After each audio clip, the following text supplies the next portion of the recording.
Quero convidar os irmãos para abrir a Bíblia em Atos capítulo 2, versículo 1 ao versículo 4.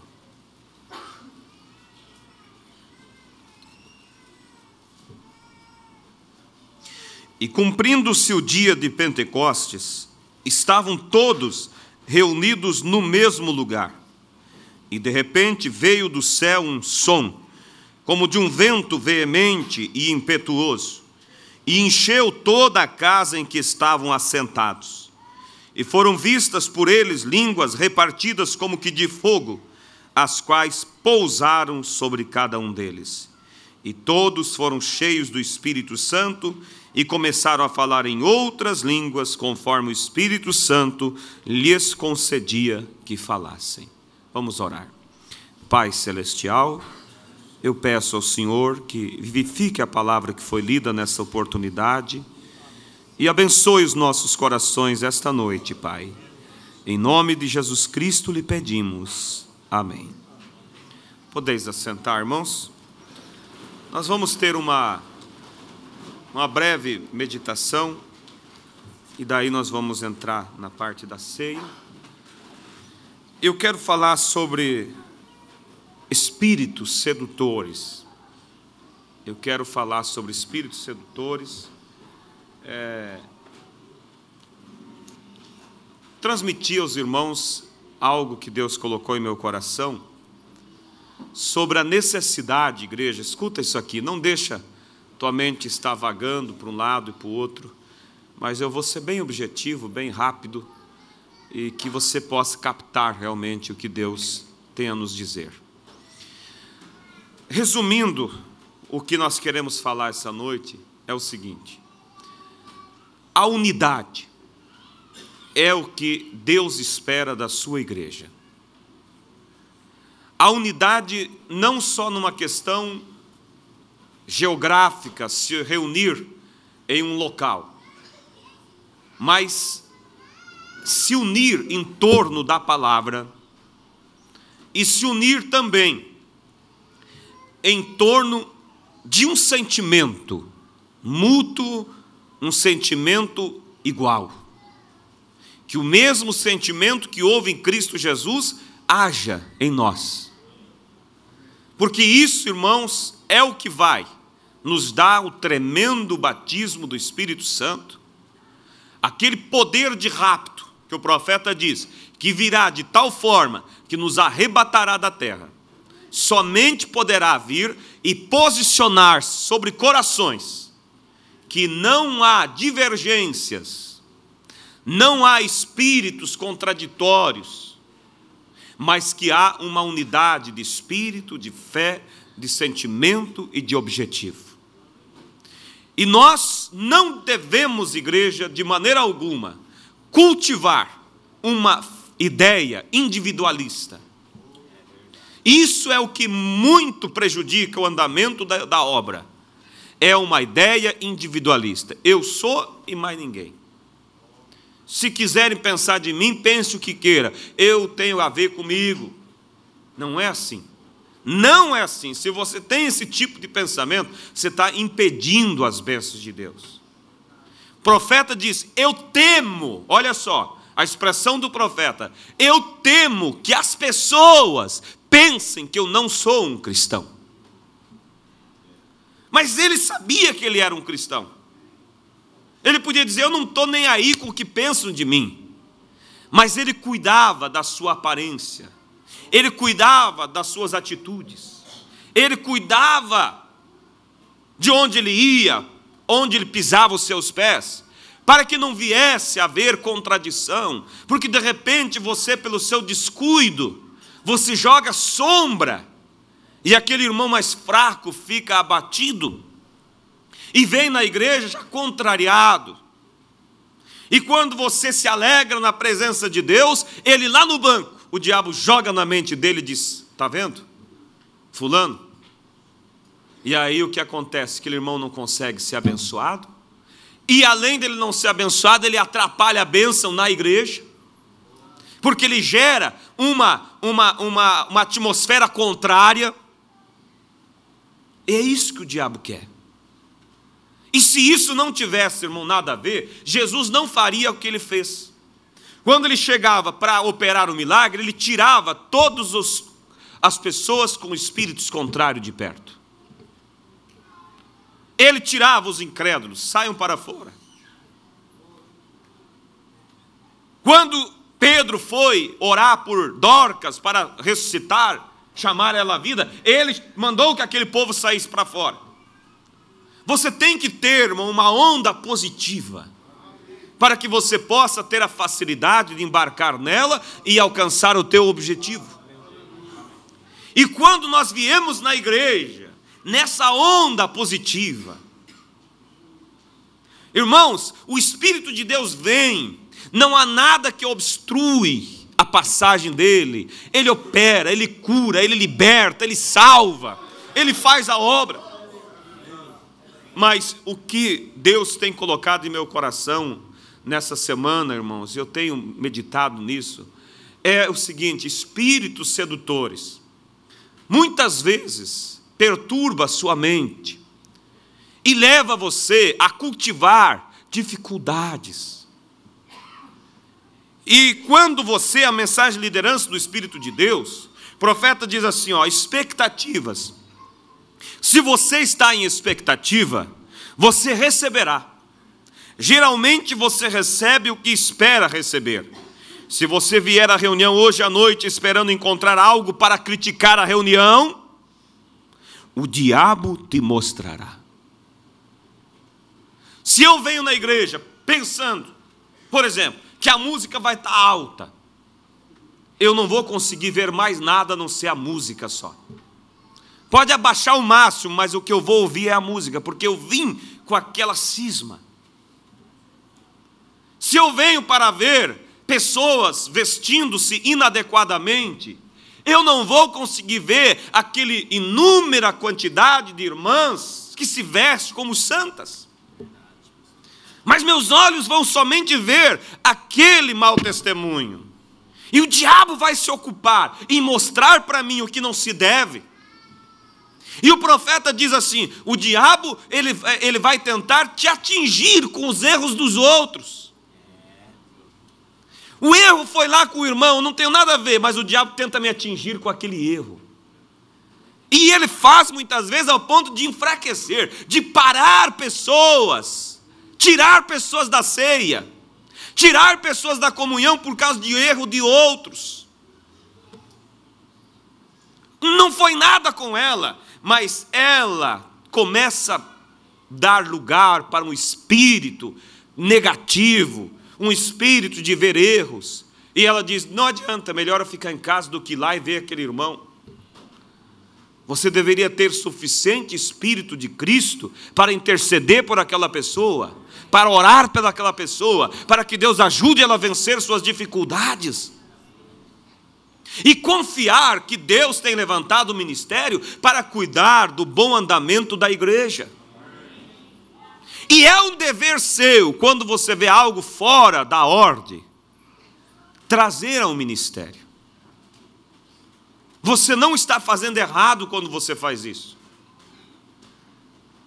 Mas quando você aninha aquela dificuldade, logo o diabo vai colocar o seguinte, pastor, passa a mão por cima. Pastor repreende outros e não repreende aquele. Pastor não está tendo a visão que tinha antes. E a pessoa vai criando uma dificuldade, daqui a pouco, com o ministério, e vai afundando. E isso, irmãos, vai trazendo peso na igreja, peso nos cultos, peso nas apresentações dos hinos. Então, nós devemos saber, irmãos, que Deus levantou o ministério para cuidar da obra. E que temos um ministério aprovado por Deus, do qual Deus fala assim, cara a cara, muitas vezes, e mostra. Ou será que aquela pessoa, aquele indivíduo, é mais espiritual do que o pastor, a tal ponto que Deus não tem clima para falar para a pessoa, para o ministério, e tem que logo falar para a pessoa. E a pessoa prova que não tem nada de espiritualidade para aquilo, porque fica logo agora murmurando, atirando pedras, criando problemas. Então, eu estou dizendo isso, ele diz, pastor, está acontecendo isso na igreja? Não estou dizendo isso.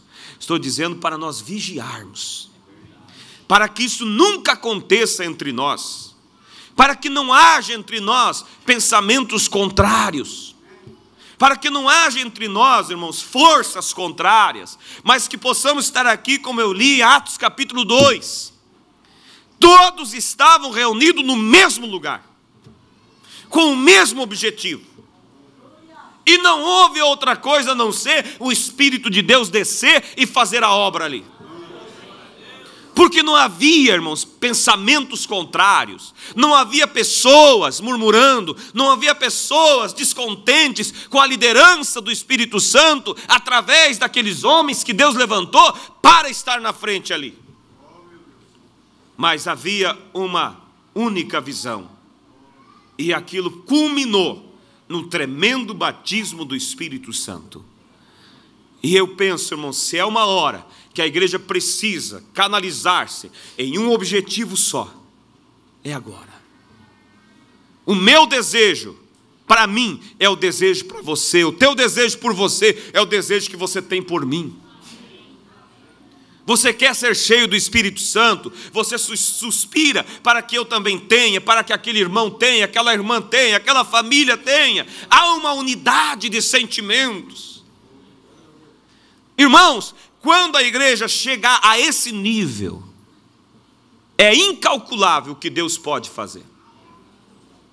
O que Deus pode fazer. Mas não devemos estar nisso que o profeta diz aqui. Se vier à reunião hoje à noite, esperando encontrar algo para criticar a reunião, o diabo te mostrará. Ele verá que você fica satisfeito. Você recebe o que espera. Se você vier para receber uma bênção, Deus fará que você a consiga. Se você vier para ser salvo, Deus cuidará que você seja salvo. Se você vier para receber uma cura e esteja na expectativa para ser curado, Deus cuidará que você seja. É sempre aquilo que você espera dele. Amém? Agora a mensagem adoção, primeira parte, confronto de Efésios com Josué. Já vamos entrar na ceia, loguinho. Olha o que o profeta diz no parágrafo 53. E agora, depois que você está dentro, ele primeiro fala aqui sobre o posicionamento, quando a igreja é posicionada em Cristo. E agora, depois que você está dentro, isso não significa que você está realmente livre da guerra. Não é porque nós nascemos de novo, recebemos o Espírito Santo, que estamos livres da guerra. Não, a guerra é diária. Lutamos contra o diabo, o nosso inimigo. Mas olha aqui, ó. Você continua a ter que lutar por cada centímetro de chão onde você está. Então veja, Canaã não representava o grande céu, porque esta era guerra e problemas e mortes e lutas e demais coisas. Porém, isto realmente representava isto, para que isto possa correr perfeitamente. E aí está onde a igreja está caindo hoje, naquela marcha. Você sabe que mesmo o seu próprio... Vou voltar de novo aqui, que de repente alguém perdeu a atenção enquanto eu lia. Não perca isso aqui. É aí está onde a igreja está caindo hoje, naquela marcha.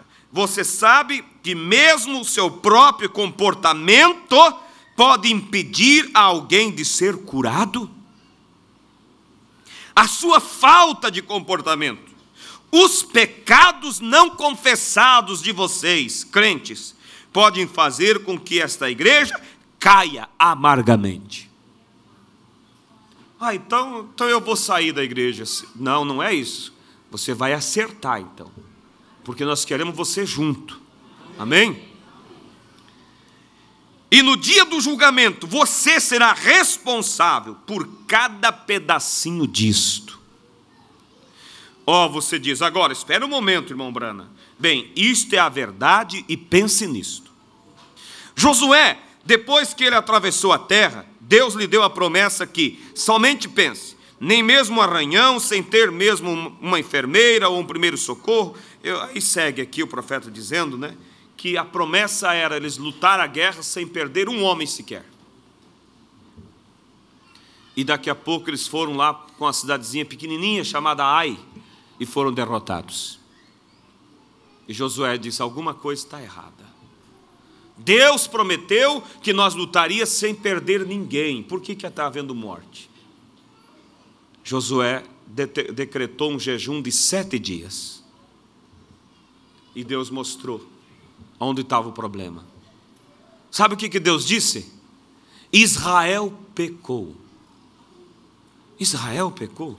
Mas Israel é uma nação. Quando foi ver, era Acã, um israelita, que tinha roubado uma cunha de ouro e uma capa babilônica e escondido embaixo do tapete. Mas Deus não disse Acã pecou. Deus disse Israel pecou. Porque era um corpo, uma unidade. E quando o dedo do seu pé se fere, é o corpo que está ferido. Então, se você tem um erro, um pecado escondido, ou um espírito de discordância das coisas,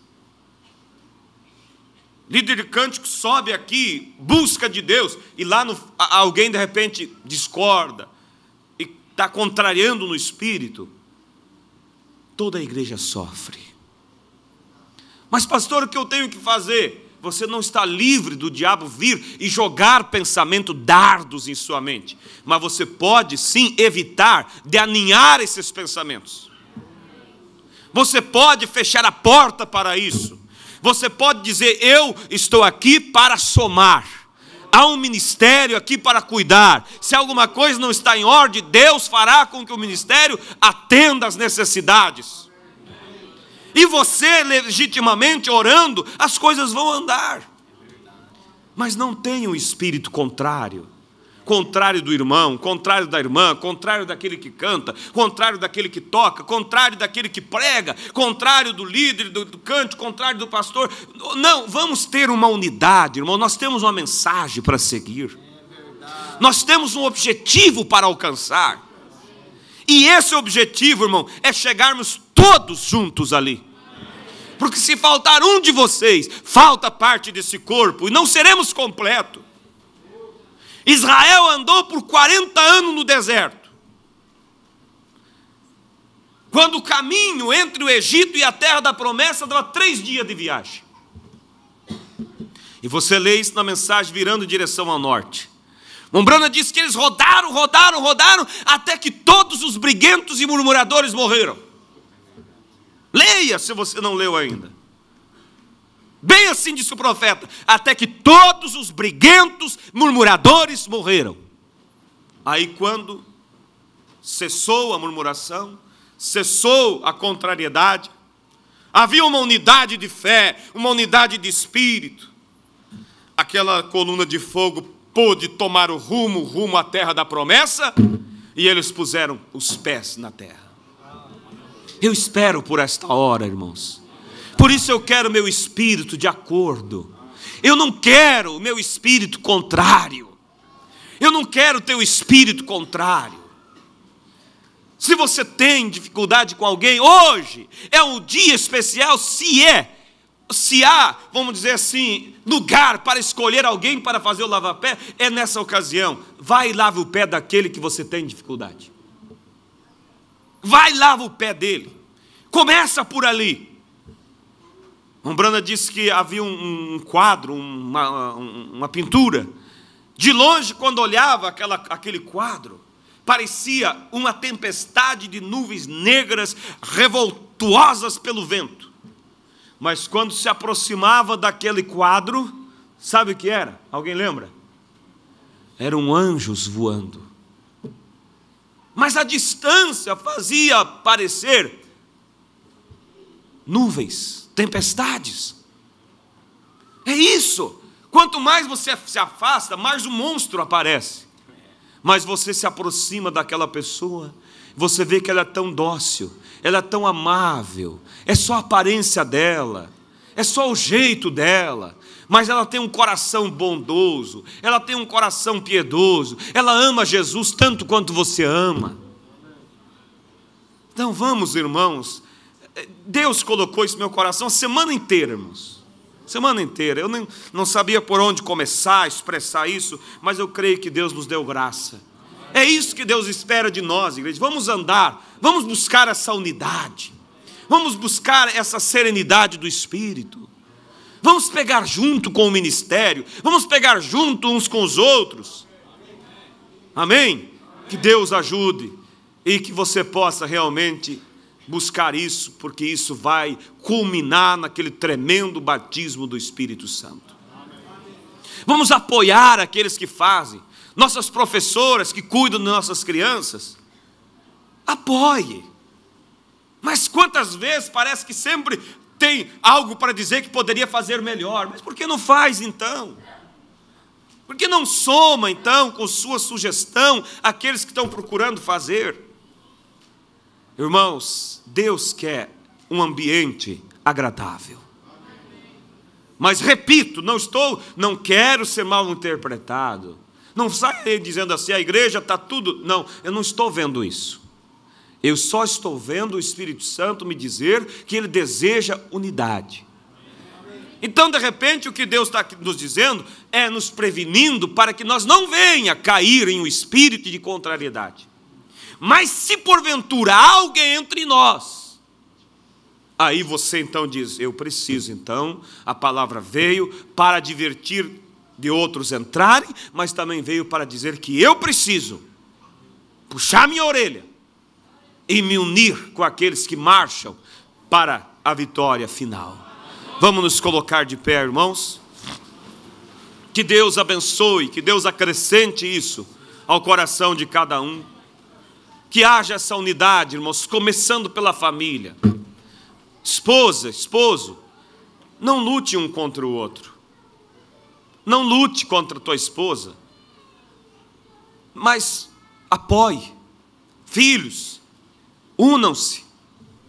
E começa de casa e aí aquilo amplia para a família e vai ampliando e a coisa vai contagiando a todos, né?